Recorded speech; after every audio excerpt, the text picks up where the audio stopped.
Hey folks, Matt from Art of the Image. Wanted to go over using VR, using image stabilization, the vibration reduction VR on Nikon, IS on Canon, and basically I'm going to be talking about the Nikon system here, VR, because I'm going to discuss Tom Hogan's article all about VR. You can check it out. I'll put the link below. But Tom, Nikon guru, gives a very, very well thought out, well read article on using VR and the do's and don'ts of using it. So we're going to go through this. I'm going to discuss this and point out the important parts that I think, and have a read by all means yourself. I'll put the link in the comments. Tom says the first and most important rule of VR is this: never turn VR on unless it's actually needed. Can't stress this one enough because you're draining your battery, and if you don't need it, why have it on? It can actually cause negative effects to your photos.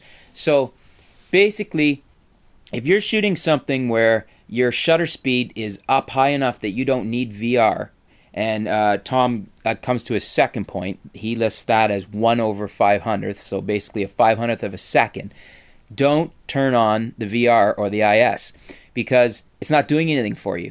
Let's say you're shooting at 200 millimeters and you're at 640th of a second. You do not need to have the VR or the IS on. It's not helping you. You take the shot with it on and take it with it off, and you see you won't have any difference. The shutter speed is fast enough that any movement you're going to make is not going to show in the image because the shutter speed is fast enough. So make sure that basically you want the default position of VR or IS to be off. You want to switch it on when you need it. You want to be able to thinking that, hey, I need VR or IS for this shot. Don't leave it on all the time thinking, oh, I'll just use it all the time, because there's problems with that. So it comes to a second point, as I said, a 500th of a second is where he says where it should be shut off. So anything over a 500th of a second, shut it off. And obviously, if you're using a super long lens and you're not on a tripod, you could up this a bit and you might want to adjust that. But as a rule of thumb, for the most focal lengths we're shooting with here, 500th is when you would want to turn it off. If you're at 400 millimeters, and you probably maybe want to be at 640 or 800th of a second, but you could see that for the most part, for most lenses, if you're over 500, turn off the image stabilization. So he also makes a good point here that everybody seems to think they need a VR or an IS lens, and so there are a lot of people selling their non-VR exotic stuff for bargain basement prices. So 10% of the time you probably actually need VR or IS. So maybe consider getting a fantastic optic without VR or IS at a really good price from somebody that's selling for that reason. Basically, what you're going to see is that there's a couple of reasons to use VR and some good reasons not to, in the sense of VR should be if you're moving. So if you need it because your shutter speed is below 500th of a second and you're not able to stabilize yourself, that's where it really helps. Or if the platform you're on is moving. Tom gives the example of being in a helicopter. That is a situation where you might want to, have that. In a moving car, you're standing on something that's shaky. You're standing in a boat. Things like this is similar to you being shaky, so the platform is shaky. You should turn your VR, your IS on, or at least consider turning it on.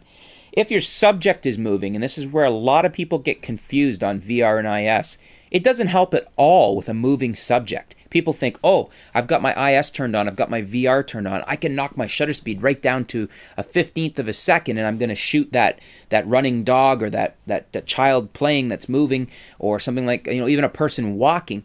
Well, as Tom says, even a slow person walking is 15th of a second is not fast enough to freeze them, and VRIS is not going to freeze them either. It will compensate for your movements, not for your subject's movements. So bear that in mind. A lot of people get that confused. They think VR and IS is going to freeze their subject as well. It's not. If your subject's not stationary and it's moving, your shutter speed has to be fast enough to freeze your subject. VR and IS, not helping. They will help if you're also moving, but not your subject. So, He talks about getting into active versus non-active and some other things like that. And I'm going to let you read that part of it for yourself. That gets fairly complicated.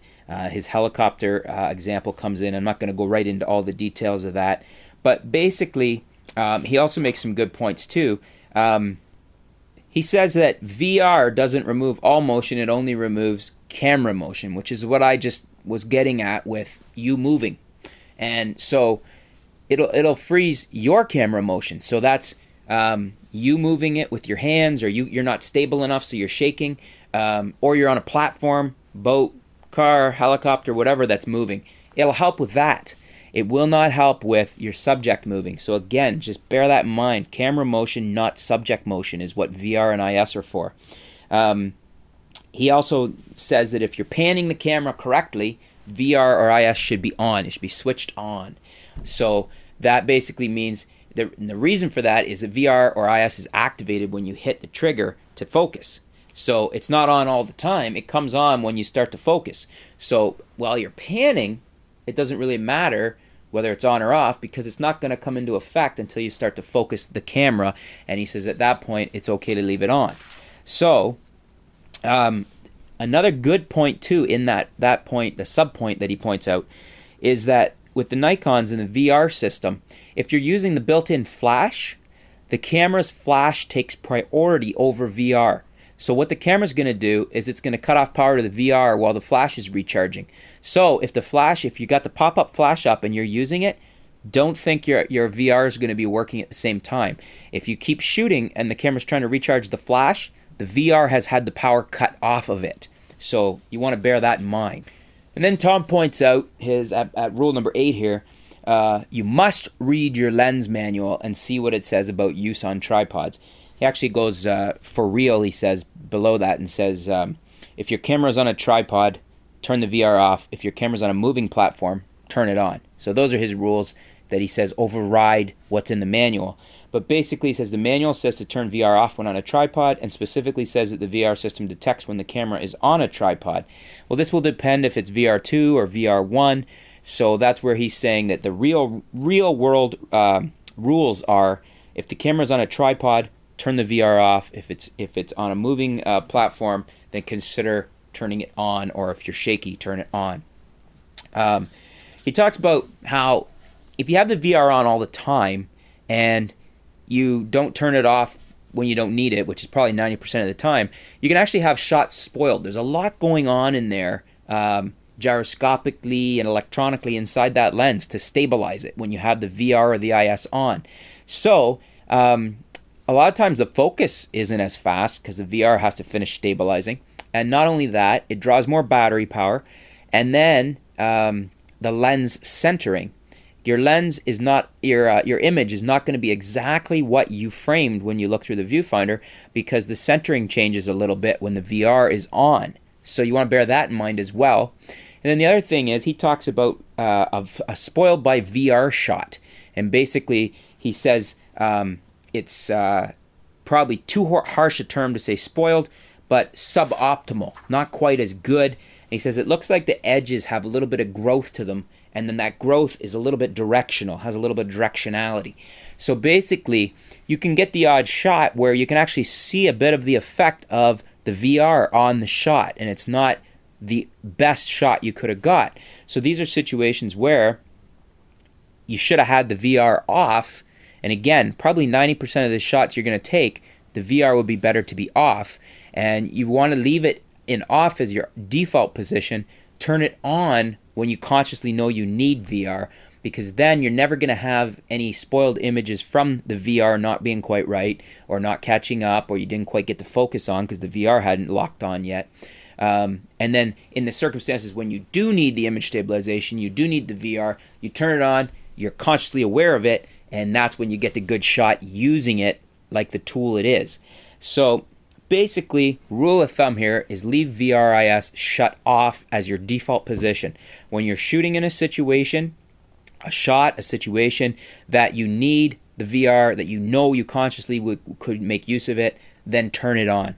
The rest of the time, leave it turned off. You'll save battery life, your focus will be faster, and you won't run into any issues with the VR affecting your shot's image quality.